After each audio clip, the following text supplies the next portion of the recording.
a great amount of damage with the Smolder already, but Whoa. Quay... Oh, TF top. Okay, TF top, Fudge willing to slam this one in game number 1 up against Sniper's Aatrox. How do you guys feel about this head-to-head here? Slightly.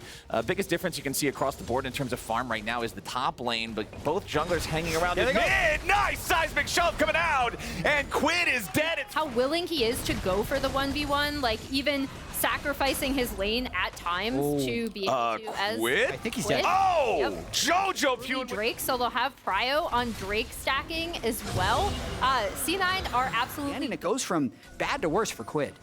Yeah, and in terms of objectives, it looks like we might see a little scrap around Grub. Hold on, Oh, Blabber, he's about to die to the spiraling despair, and it's Quinn picking it up. Now Jojo's under pressure, and River and Sniper are both looking to take him down. Severing Bolt over the wall. With Senna, and then do that kind of lane swap with her. That's one of her flexibilities, as we're fighting in bot lane now, too. And that Grub is big. If they can go for the flashless Jojo, it's huge. Oh, Jojo, man. One more hit from that 3-talent strike would knock him up, but River doesn't have enough to guarantee the CC. Now Sniper's gonna get ganked by Blabber. Topside's not looking good for the 100 Thieves, as Sniper can't fight his way out of this one, and Fudge. That last one is that I think where C9 have had problems with, say, like a Lucian lane, right? It's kind of transferring that pressure and making the most of it in the mid game around the map. Nice, Quinn going in, and Ayla's ready to follow up right behind him for the lockdown. Spiraling Despair gets it done. 100 is still over 1,500 gold, favoring C9, and it's because when you look at these side lanes, 100 farm versus... But within that same split, he actually won the LCS title. So he would know that you need to respect younger top laners, and he's really putting it to Sniper early game here. Blabber trying to, again, maintain control over neutral territory here, stepping up with Jojo. There's Fudge! That's the global you guys are talking about. C9 with the 3-man play to pick off River. Yeah, I love as soon as Jack called out, okay, you know, Fudge, here was his first year into the LCS. What is he going to do with this lead? That first TF ult coming in. And Sniper. Yeah, Sniper making his teleport entrance to the fight as Ayla and Meech deal with Vulcan, and Sniper forces Berserker to flash away to make his exit. Ayla dies to the Dawning Shadow. C9 are not just going to take this one lightly. Vulcan's still with that thick skin ready to go. He might just be able to escape. He survives the Comet. An absolute failure from 100 Thieves in the bottom lane. Thieves, C9 are not going to contest. Interesting choice there. Jojo did have teleport, but he'd rather take the solo turret gold for himself. And is it just start praying and hope that Smolder hits 225 really fast? Yes. I mean, Smolder is always a win. Still hanging around to at least make River and the 100 Thieves sweat as they try to approach this Drake. It's still down to about half HP, but C9 has moved in. C9's got control over the Drake pit now as River jumps in, and the Dragon is secured by 100 Thieves. Mom comes in over the top, but River's been kicked back into C9. Blabber dies to do it, and River stays alive to the Dawning Shadow. Sniper with a flash back over the wall makes his exit, but now what about the rest of the Thieves? Dredgeline won't hit Fudge, but he can't get in range for a gold card. Trading gold there, though. Like, 100 Thieves is going to clear the wave as best they can. And if Quid is able to get that bot lane turret, this is a fairly neutral trade for 100 Thieves. I think it's still... okay, fairly neutral. Slightly favored for Cloud9 because it's a second-tier turret and it's better Baron control. But, like, gold-wise, it really doesn't move the gap by that much. Yeah, we've been sitting at this 4,500 gold mark for what feels like, you know, 5-6 minutes now. C9 trying to snowball the lead even further. Seismic Shove does not connect on River, but it's all about the minion wave. Just get it shoved up, be ready to answer into that tier 1 turret. But here comes 100 Thieves. Ayla ain't gonna find the dredge line, but River's here in the front with a crescent sweep as soon as the fight starts. That's a huge kill on Quid. Cloud9 ends the thinking about it. Still not enough stacks on Smolder for the execute. Ayla goes in, finds the dredge line this time. Fudge having to flash away, and now Sniper's about to get bursted down. Vulcan versus River, but River is very low. Berserker has got the kill on Sniper, and the Baron's not going to be low enough to steal as River tries to get himself away, but it's a double kill back over to the Senna, and Berserker is popping off. 100 was slain. Jojo types second place team so good, but he's clearly typing with such speed and passion that half of the words are misspelled. So He's really getting into the emotions of the mid-game here as Cloud9 now commands an absolutely remarkable lead. 7,500 gold. They're on sole point now, and they're forcing down the tier 2 in bottom lane. And I'm actually expecting 100 Thieves to not take this lightly. I think they know with the sole point that they're in relatively dire situations. If they can find a flank engage or see any window, I think they're going to go for it. Like, this whole year, 100 Thieves has not let themselves get starved out. In fact, one of their wins against Cloud9, they were also down about 8,000 gold. That was a game where Berserker Zeri had a pentakill, and there was a crazy fight when they had Baron and they took them out. So 100 Thieves, like, you always have to be ready for them to strike, even if this game feels one for Cloud9. And we... to not come out on top in a fight. If C9 group up too much, they can get Quaid, but otherwise they're in good spot. River here on the start, immediately had to pop the ulti. He was almost burst down. The fear on JoJo forces him back now as well. 100 Steve still looking to chase after him. Meech. So he's not in a bad spot in relation to, as we see, Sniper is going to get caught out topside. I want to talk about bad spots. Yeah, it's this guy. That's a bad spot. Unlucky. Yeah. It's a bad game for, because if they can win a mid lane ARAM with this comp, as well as completely dominate side lanes, there's not many ways it would be like 15. But if it's a playoff game, it's 95% C9 win. Spiraling Despair on Fudge. Quid still getting jumped on, though. He's trying to get away. He escapes and just barely survives thanks to Ayla and the shield. Mom comes in over the top, but Sniper's already in the dirt. River tries to flash over the wall. Crescent Guard to knock a target back away. Fudge is still going to just kite him out, and Vulcan gets the kill. Yeah, and even when 100 Thieves try to respond, like Sniper in particular, he's supposed to be kind of this front line for this team, and he is dying before he can even... But now Cloud9 finally gets to take a few shots.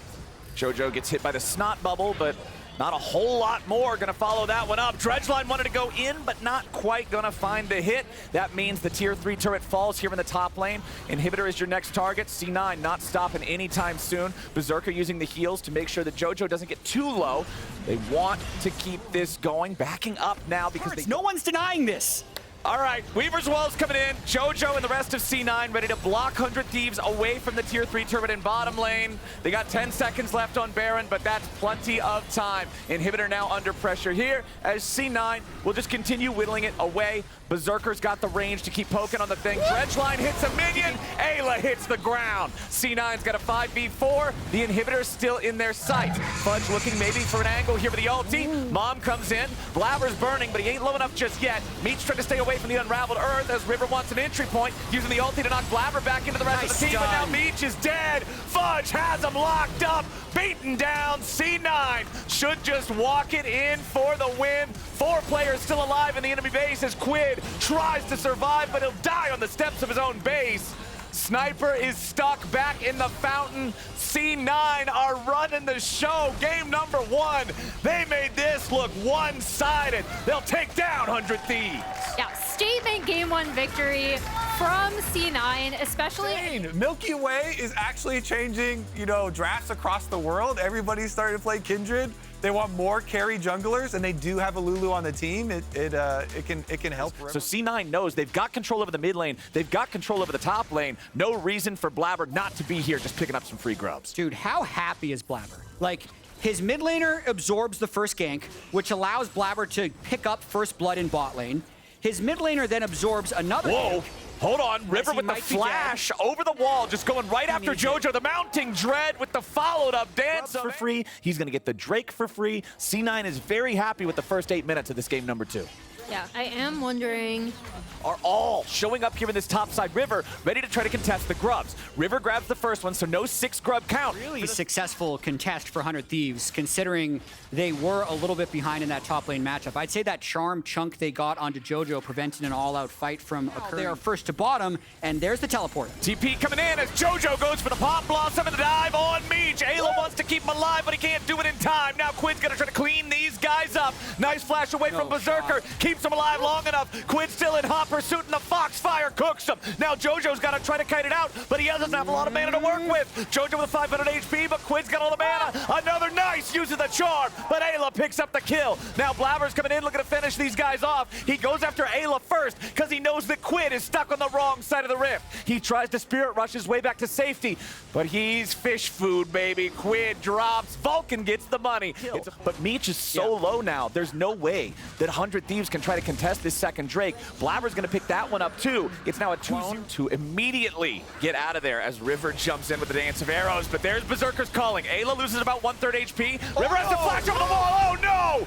That was not what they wanted to do! Ayla just got fast food delivered right into the fight, and now JoJo's already found the Pop Blossom.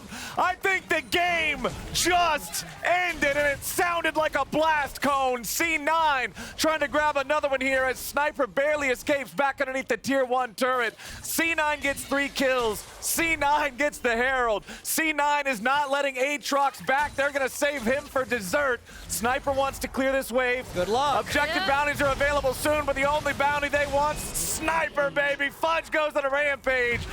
Let's go. Oh, and we're fighting again. Oh, we're fighting, but Vulcan is dying. You are face palming, you are angry, you are tilted. He still does seem relaxed, which makes me think he's going to be willing to trigger pull later in this game. And I actually think has the mindset they need to stay in it. The problem is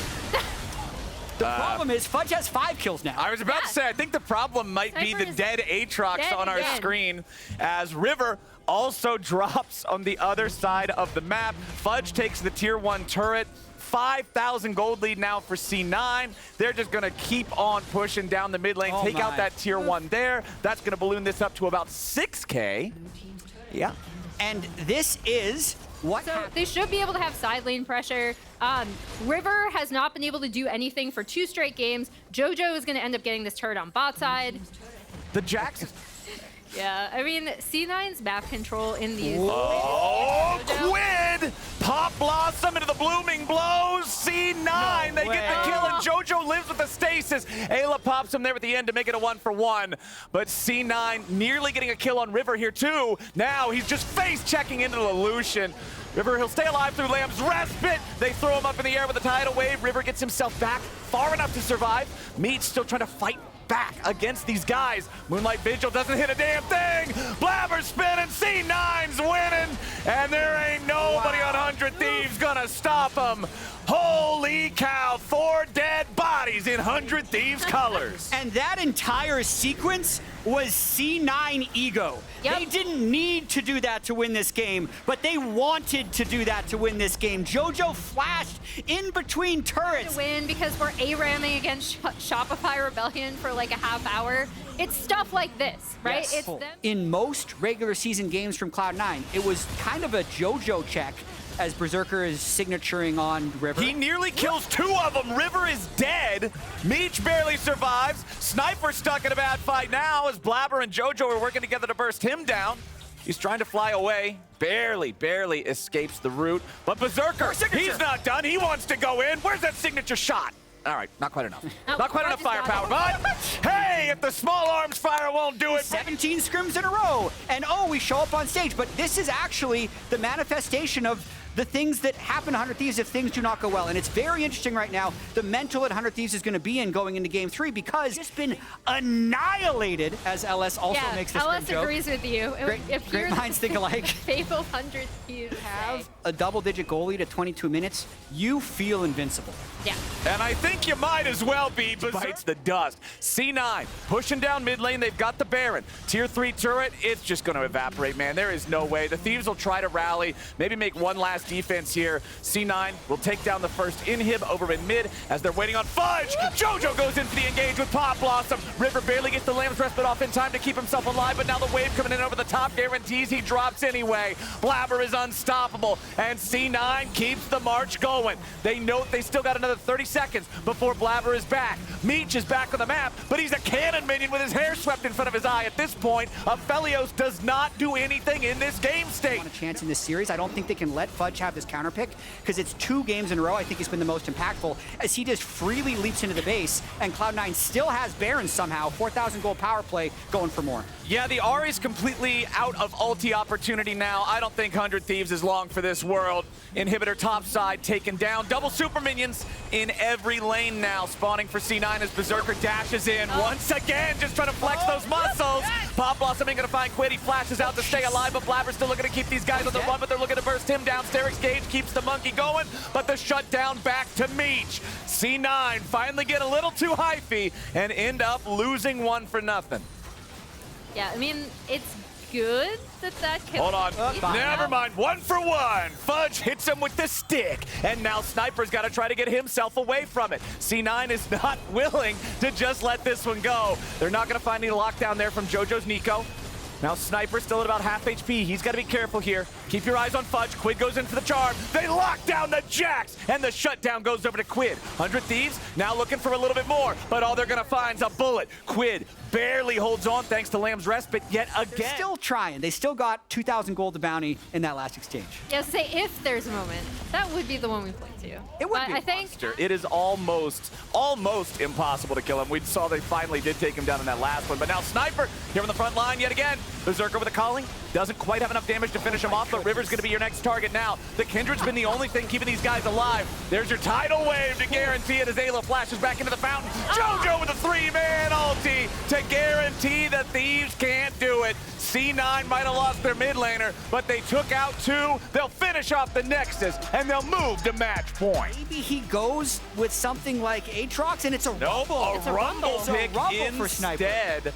I like the fact that they got some extra power here for this mid-game. For Blastcone's right in the river. But basically now, because that last game was so lopsided in the favor of Cloud9, you can get a little sloppy in this third game. They know they have some lost forgiveness here where they could drop 2 games and still win the series. But Blabber is on to River. Yeah, the problem is Rel does not win these 1v1s.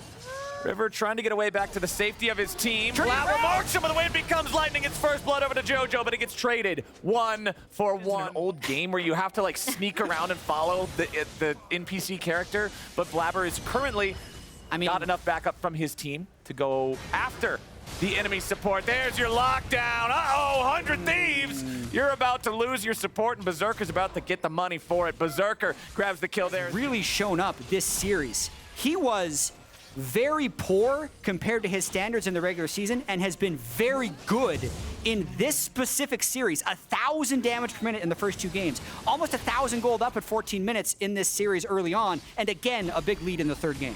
First 2 grubs went over to River and 100 Thieves. Nicely done from JoJo. And I am looking forward to seeing more of that from JoJo in the series. Uh-oh, Sniper drops the equalizer going in after Fudge, but he doesn't realize Blabber's already waiting on him. Sniper! Oh man, he even pops the flash. Pretty bad. Oh, Blabber is back up topside. Oh boy, Sniper. Yeah, no summoner spells to get away from this one. It is pretty easy to hit that third 3-talent strike. Fudge picks it up with the Call of the Meek, and teleport is about to be up. It will be available here in, what's the timer? 15 seconds. The Drake also spawning at about the same timer, so JoJo will be able to take a back and reset. Blabber's coming in. Quid saw the angle, but Blabber saw it. And Sniper seems like it's almost impossible for him to get a kill. So now JoJo teleports back in with items, and they go for more. Ayla is the one getting jumped on first, but the Alistar's pretty tanky. Not tanky enough. Vulcan's got the kill here at the start. Blabber keeping alive with the ulti, but he's about to drop. Shutdown goes over to Quid, but River's on the run. Berserker's still shooting, and Fudge has made his way in from the back. The Dominus is ready to rock and roll, and Berserker takes down River. It's another fight going the way of C9. It's another follow-up kill in the back end. This US 100 Thieves to try to come back from this much of an avalanche early yet again. It feels like you're relying on a C9 mistake. They will grab that Drake, so at least C9. I gotta ask, though, where has this Berserker been? Where has this Fudge been? He was scaling up. Fudge is in some trouble. Sniper going after him, but JoJo's right there. That is so hard. Not only through like actual shot calling, but through plays on champions like Ari, where you can just affect solo lanes as we go in on bot side. 3-man dive on Berserker. That time they've got enough to get it done. That has kind of been a hallmark of this team, right? Like we talked about how the last time they faced C9 in team fight where they were able to lock down JoJo's Akali with the Vi. So I do appreciate, again, this is a very, they will try to look for windows where they can make picks or get team fight wins. He's dead. Yeah. Fudge wants this one, and Sniper does not. He'll try to walk away from it, but no. Dude, he's just going to die to the Renekton Sunfire Cape ulti. 2017. That's for the future, but that was straight. All right. Maybe we'll figure it out. JoJo lands a charm on Quid, takes half his HP as JoJo and Blabber try to get away, but the Wombo combo comes down on Blabber. He uses the ulti to stay alive. Nicely done. Blabber's still getting away. The power of Zinja's defensive ulti, and now 100 Thieves trying to get Ayla and River out of the fight, but it ain't gonna work for the flash goes to the rampage, and Ayla goes down, make it a 3 for It's nothing. completely in the favor of Cloud9. Yeah, and it looks kind of good, right? Because you're like, oh, 100 Thieves weren't setting up any kind of a flank in that bottom side river. Fudge already has the tier 2 turret down. like Fudge is just taking towers bot side. He's now TPing top, gonna push out that top side wave. It was so lackluster during the regular season, but this is, with this, I'm going to say with this series win, if they close out this game, it's more of a statement than just a win, right? These have been 3 incredibly dominant games for that championship. Yeah. Yeah, I agree. Nick Jersey? Oh, Meech. Oh, nicely done there with the charm. And he flashes back in to finish him off with the Foxfire. Seconds. C9, I'd say they're knocking on the door, but they'll just kick the damn thing in. 100 Thieves can't say anything about it. This first inhibitor likely to fall with no contest. The minion waves aren't in a spot just yet to translate that pressure to the sides, but Fudge is quickly working to remedy that. He'll knock down the remaining tier 2 turret up there in the top lane. It is a 7 more Cloud9 favored. I'm also curious to check the stats afterwards how many solo kills Cloud9 have. Well, this one won't count as a solo kill, but it sure Yeah. feels like one. That one's not quite a solo kill, but just the extra little bit of lockdown from Vulcan makes it easy for JoJo to get that extra kill. Now, Sniper dead for 30 seconds. 100 Thieves still trying to defend. JoJo might be ready to recall here, but Ayla goes in for the flash. Pulverized. 100 Thieves looking to make their move. Finally, they need the burst. They got Berserker. Vulcan still staying alive somehow, but Fudge is in the back, and Meech is already dead. 100 Thieves, that was their last best shot, and they didn't shoot straight enough. Blabber still looking to chase down Quinn with the wind becomes lightning as River runs from JoJo. I like the fact that they went for it, but they just were too far behind. C9 comes out into the playoffs and makes a statement. The statement being they're ready to play. 100 Thieves doing everything they can, trying to hold on at the very end, but C9 makes quick work of them. They don't even need to pad the stats. They'll take down the Thieves 3-0. And this is the scene. 2 wins behind 100 Thieves in the regular season. They are very clear that they do not think regular season matters whatsoever. They just took the side selection advantage completely away from 100 Thieves in game 1. They need 2 more wins to move on to the winners final. JoJo's final comment in the all chat as the Nexus exploded was, wow, second place team, scary. So he's clearly feeling the Cloud9 momentum in game number 1. A reminder to all you fans at home, you can cast your own votes for Kia MVP and Kia All-Pro this year. Head over to KiaLCSAwards.com to place your vote now. But it's time now to head on back to the lounge to break it all down.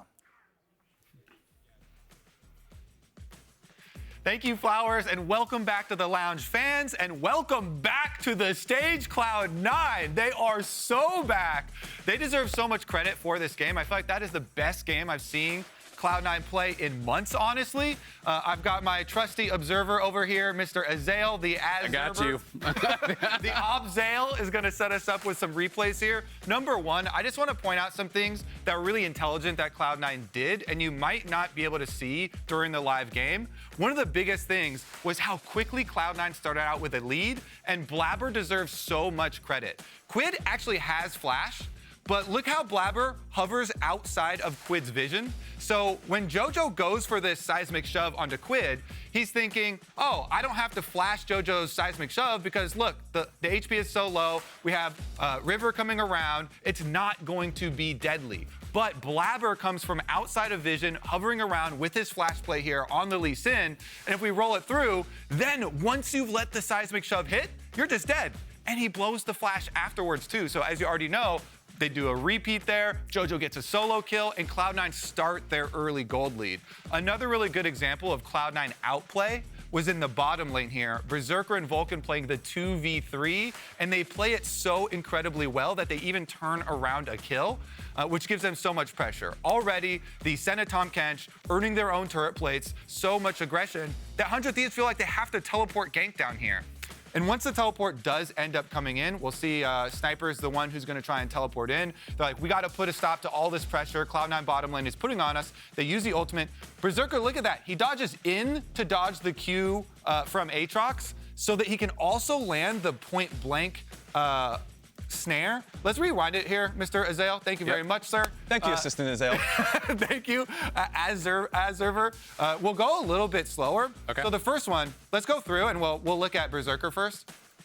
So as Berserker's coming up, Sniper's going to come in with his Q1, and Berserker has his extra move speed from his Wraith form, so he dodges the sweet spot, and he gets really close so he can land this snare guaranteed. Once the snare is landed, he uses the heal, and then he just flashes away from the second one. Now we'll take a look at what Vulcan does, because Vulcan in the other side of the 2v3 is putting damage into the Nautilus already, and he spits him out right where the Senna ult is coming through, so they even get a turnaround kill, 2v3. Then, of course, he goes straight for the blast cone.